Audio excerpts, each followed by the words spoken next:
What's up? I'm Quincy Dawson, and welcome back to the greatest teacher of all time, where I interview teachers of color to highlight their personalities, strategies, and philosophies on education. Make sure to like and subscribe to the YouTube channel and visit Greatest Teacher of All Time to help me support more great teachers like Mr. Dooley. What's up, Julian? Hi, how are you? I'm good. I'm good. Thank you so much for being here. You're a cool music teacher in Atlanta, and I feel like you're doing some stuff worth highlighting. Indeed, indeed. Thank you so much. Yeah, so let's do it. Let's do it. So starting out, I went to your school website. I did a little bit of research, and part of your music class, actually, maybe before even all that, you were teaching a music class called Beginner Guitar Tech Classes, right? Yes, Cool. So beginner guitar tech classes. I went on your website. I saw what you're doing, and you say that you are teaching the next generation of rock stars. Can you tell me yeah. about that? Who is the next generation of rock stars in your classes? So I kind of adopt the philosophy of teaching the next generation of rock stars to appeal to the younger generation, of course. So I'm a high school teacher in Clayton County, and um, I've been in almost every different music course. I've been in chorus class, I've been in band class, I've been in orchestras, and I've been in piano classes. And all of those take a very classical approach. You have to learn this. Of course, you always have to learn standards of music and like theoretical knowledge and like how to properly play the instrument. But it didn't feel like we had much of our own say so in what we wanted to learn and what we wanted to do. So my approach of teaching is teaching the kids to believe in themselves first and foremost, and teaching the kids exactly what they want to learn. So we learn any song, any genre. If the Latin kids would like to learn Latin music, if the uh, cool kids in the background wanted to learn R&B and hip hop, and if the guys who find their own unique swag want to learn some rock music, I foster them so that they can develop their own sense of self and sense of musicianship within their self. Okay, that's so interesting because I taught high school physics, and a big thing about my physics class is that it wasn't always just about physics. Yeah, Like we're teaching them writing skills, we're teaching them how to voice their opinions, we're teaching them how to be good thinkers, right? So I guess you're doing something similar where it's not just about reading music notes. correct. Yeah, okay. And so I guess with that, I know I asked another music teacher the same question, but I'm curious to hear your answer. Is a music class for everybody? Like, should everyone take it? Like, for example, my intro physics class, everyone takes it. But the AP calculus based physics class, only the students who want to do engineering take that. So, who is Right. taking your class, even though you're learning skills for everybody?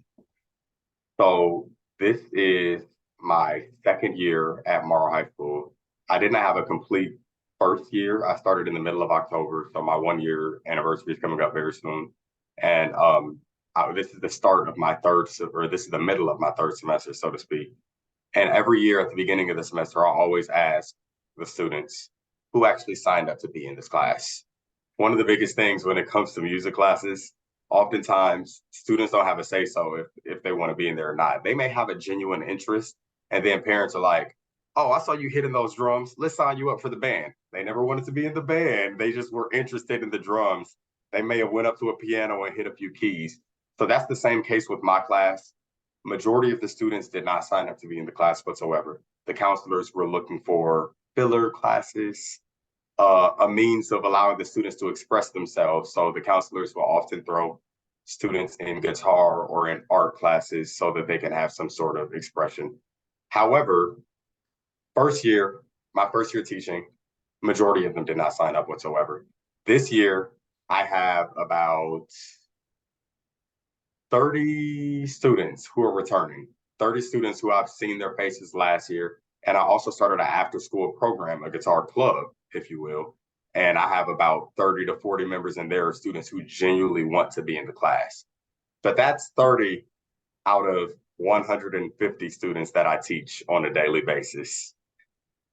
Okay, man, that's so interesting because yeah, I'm thinking back just to my music classes or the band. Maybe it's different band versus music class, but for the band was like a big investment. Like you had to buy your instrument, you had to come either before school or after school and like sign up for summer stuff too. You're not doing that with your guitar tech class? Well, no, yes and no.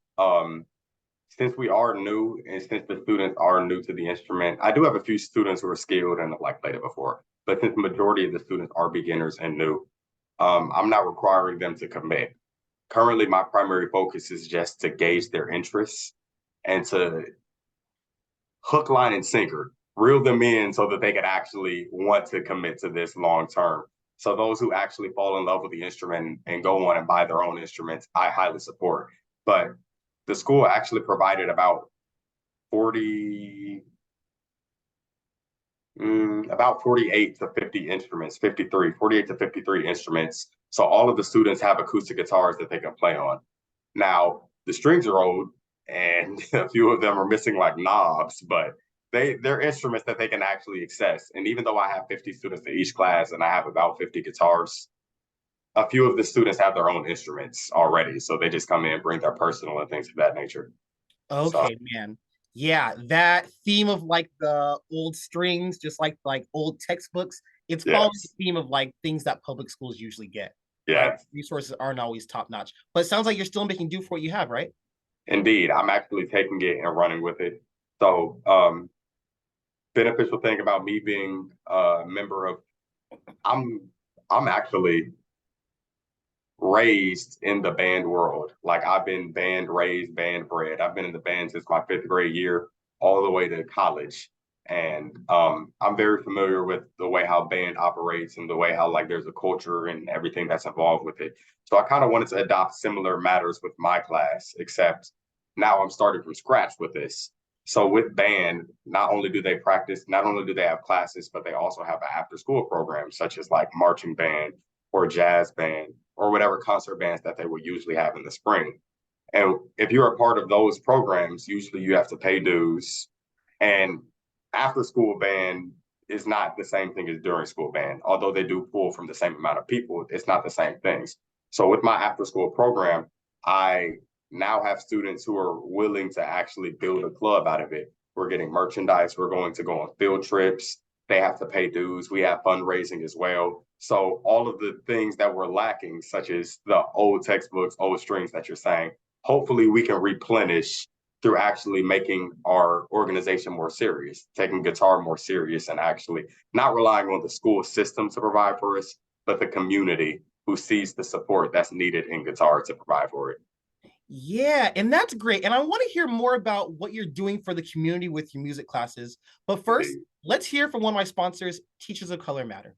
Friend, we need to talk. As a teacher of color with a social justice mindset, I know if I give big to my students, I also need to replenish big to myself. My Clap for Yourself 5-minute reflection journal is perfect. This journal was designed for teachers of color, so it takes my experiences in the classroom to heart. And friend, this journal has everything. It helps me address feelings of overwhelm, anxiety, and self-doubt. I can either fill out a template on the right side or process a larger issue on the left. The templates bring more intention and success into my day, and I can use the adult coloring moments when I'm calling a parent or during a staff meeting. And Dr. Michelle has written letters to me throughout the book. It's almost as if she's reading my mind. The inspirational quotes remind me that I'm part of a legacy. Representation matters, and I do make an impact. What does your morning routine look like? All right, welcome back, Julian. So right now, I want you to tell me about the importance of your classes for students of color, right? And maybe before we actually get into that, we know music is a big part of the culture, right? But a lot of times I feel like with social media, the news and everything, people get caught up in like the politics of the music industry or like who their favorite artist or rapper is dating. How do you keep your students focused on the music? Okay, wow. Um, Does that come up? yes, kind I'm of too sure, yeah. often. Um, and it's kind of weird for me because I am heavily involved in the music industry. So Yeah, I don't right? find myself allowing the day-to-day minutia of he say, she say lifestyle or who's dating who or any pop culture thing to really uh, affect me as a musician, affect me as an artist, or affect me as a person. I've always had the mindset of let me focus on myself. And if those people who are idolized, those celebrities or those pop culture references are idolized, if they know me, then that's when I should actually start worrying about them. But if they don't know me, then they don't owe me anything. And I try to teach my students the exact same thing. But oftentimes I do have to keep myself aware of the things that they're talking about because relevancy matters, especially when you're trying to teach them. Yeah, the relevancy, right? Because again, back to my physics classes, there'll be like some breakthrough in like the science industry, right? Or like Mhm. there'll be like a new moon, like a full moon sighting, and we'll talk about it in our physics class. For you, do things like in the music industry come up in regular conversation with your students? Not really industry, mainly Yeah, more yeah. so social media and trending songs and trending trends in general. So oftentimes they want to learn their favorite TikTok song. And the way how I operate my class, I don't teach from a book. I wrote down all the concepts. I've even researched all the concepts. And I pretty much taught them directly from my knowledge and my understanding of it and retaught it for their own knowledge and understanding of it. Of course, I have to teach for the visual learners, the auditory learners, and the hands-on learners.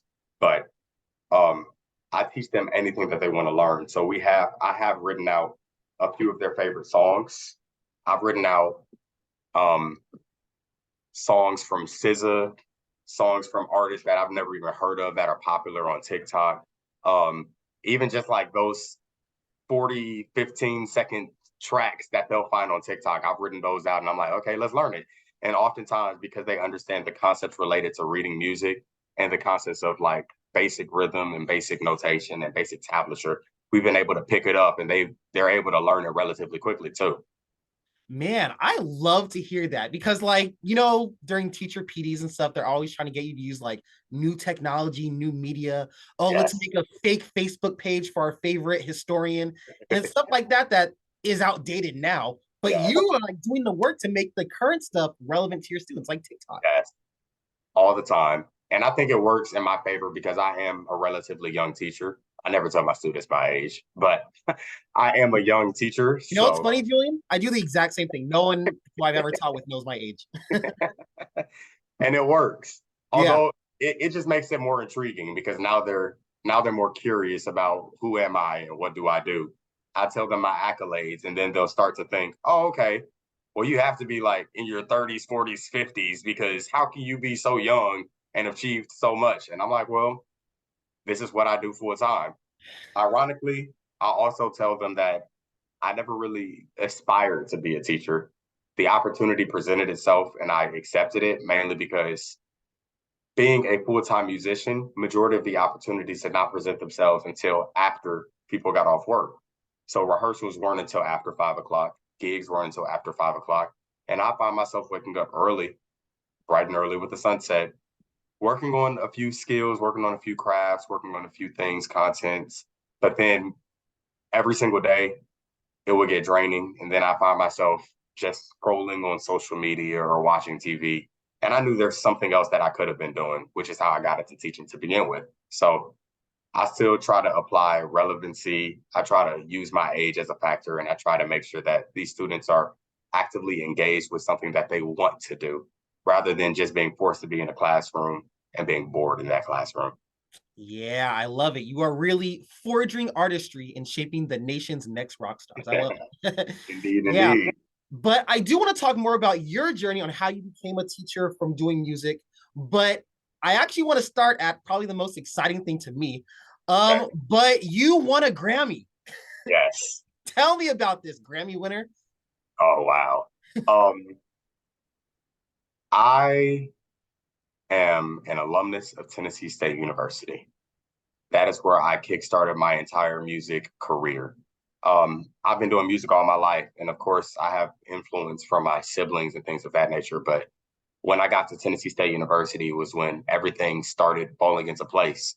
My professors started throwing me opportunities. Um, we had classes that I studied music performance.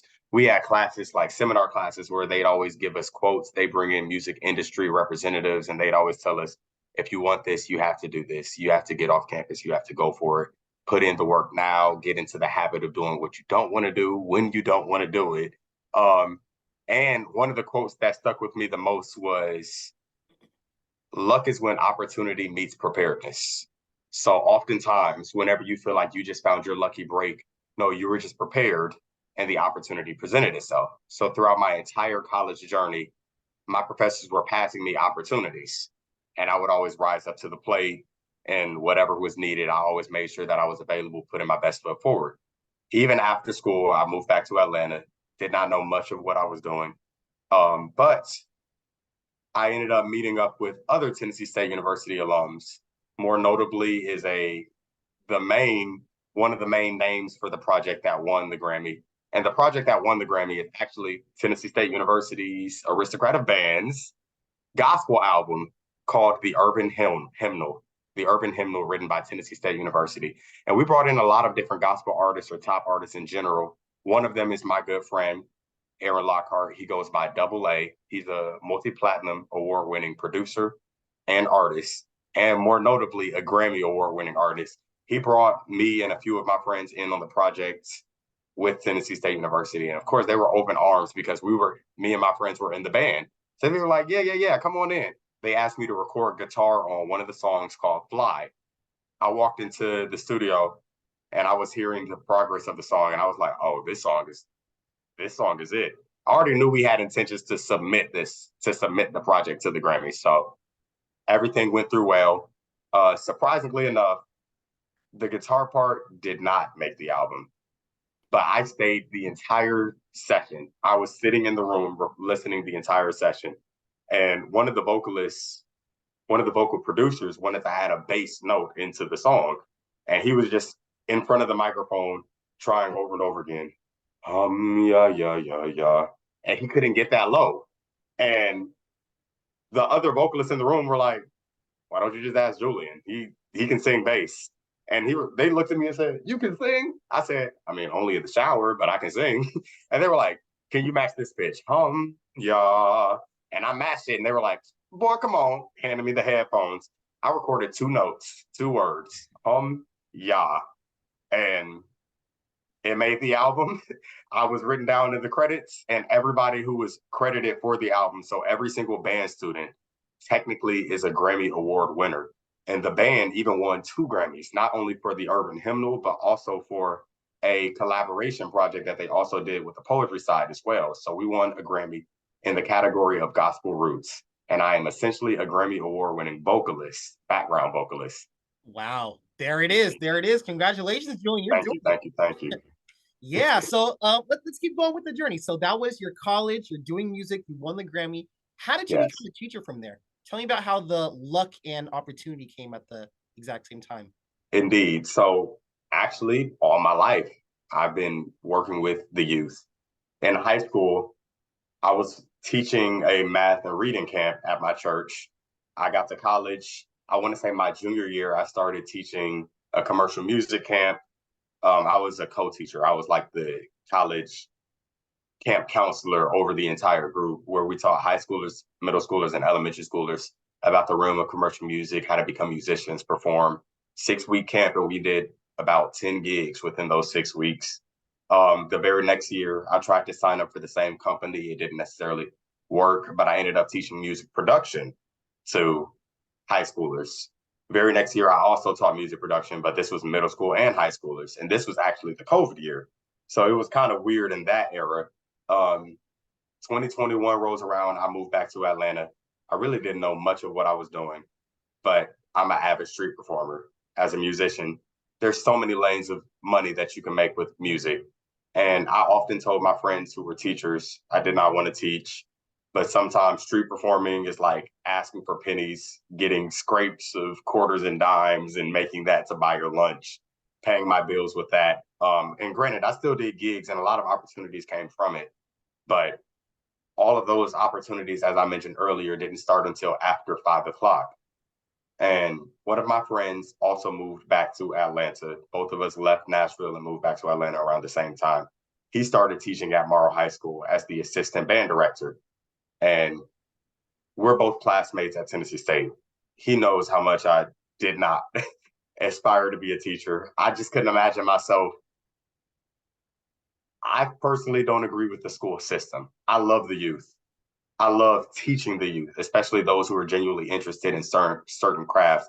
And I love being a mentor to the youth, allowing them to develop whatever personal, professional skills that can lead them into becoming the best versions of themselves in the future. I love everything about that. But the school system, I'm not overly a fan of, plus all of the horrible things that may come along with being a public school teacher in the city or in the African American community. It doesn't always fees well into what we have going on or into our communities. But my classmate, as he became the assistant band director, he had 3 of his own classes.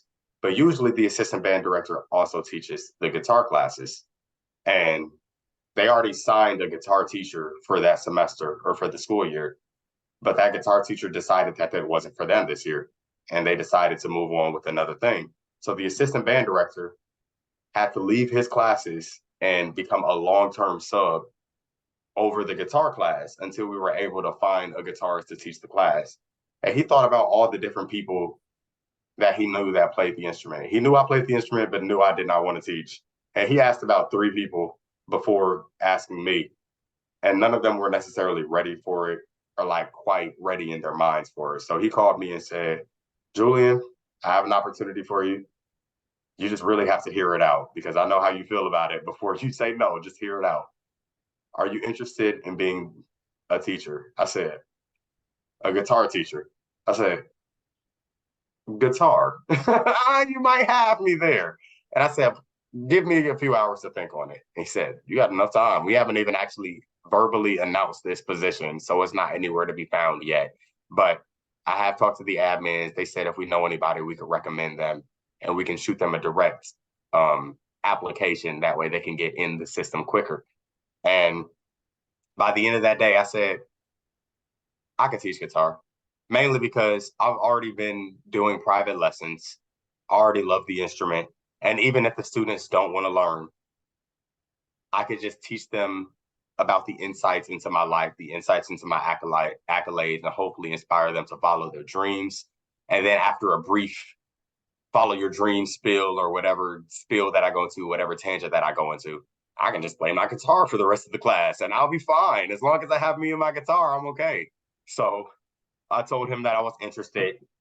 The application took about a month and a half to actually complete. So the semester already started and I was just sitting in my room every day wondering, am I hired yet? Am I hired yet? And then I finally got hired and I finally got in the building. And the rest is, I wouldn't even say history. It's history in the making because every single day that I go in there, I'm excited to be there. I am. The students genuinely enjoy me as their teacher. I genuinely enjoy the fact that some students, or majority of my students, genuinely want to learn the instrument and are capable of playing the instrument. And I'm enjoying the fact that I'm impacting the youth in a positive manner, not necessarily anything else that they get into. I had a lot of influence growing up, so I want to be influential to them as well. Man, Julien, that's great. And I love it's a common theme for a lot of great teachers. They really just fall into the role, but they end up staying because of the mentorship and the students keep them in. So that's great. You're following that. Yes. Actually, I did not want to teach K through 12. And I always say I didn't want to teach. It's really just K through 12 because I know those students, it's really the school system. I mentioned that earlier, but I do want to teach college later down the line. So this is just leading me into building up I was going to say catalog, not a catalog. Your resume. Resume. I'm thinking more so portfolio. That too, yeah. The things that I'm teaching. I'm building up the content. Curriculum. There we go. Yeah. I'm building up a curriculum that's surefire and works for any student. And I pretty much, as I told you, we don't read from a book. I write everything out myself. So as every day that I come in, I'm making the lesson plans. I'm writing out the lessons. I'm teaching them in a way that they can understand. And the ones that understand, the methods that understand, I check off, I archive, and I'm just putting it into my back pocket for the time that I do upgrade to teach college. I don't expect to go to the college world until maybe after 5, 6, maybe 8 years of teaching high school. So I am here for a little bit of the long haul. Not too long, but definitely a little bit of the long haul. Yeah, I get it, man. Thank you so much for this, Julien. Your journey from student to Grammy winner to becoming a teacher. how you foster artistry and shape the nation's next rock stars, plus your thoughts on your students versus how you do it for the students versus the school system are all Yes. part of the reasons why I think you might be one of the greatest teachers of all time. Thank you so much. Yeah, of course, of course. And thanks to a few anonymous donors and my sponsors like Costco, Teachers of Color Matter, Victorious RED Restoration, I'd actually like to give you this $150 gift card to use with you or your students or whatever you choose. What? That is too kind. Yeah, man, we got you. We got you. This is Indeed. my way to help teachers feel appreciated for doing hard work, and you definitely deserve it. Thank you so much. Yeah, of course, of course. So after the cameras go off, I'll get your address, figure out how to mail this to you. But thank you, Julian. You deserve it. Indeed. Thank you so much. Yeah, thank you, thank you. And also thank you to everyone else for watching The Greatest Teacher of All Time, where I, Quincy Dawson, interview teachers of color, tie their personalities, strategies, and philosophies on education. Indeed. Make sure to subscribe to the channel and like the video. And if you really liked it, leave a comment for me and Julian to see. Also, if you are the greatest teacher of all time, or if you know the greatest teacher of all time, let me know. You can nominate them by going to greatestteacherofalltime.com and clicking on Submit a Teacher. Hope to see you soon. Indeed.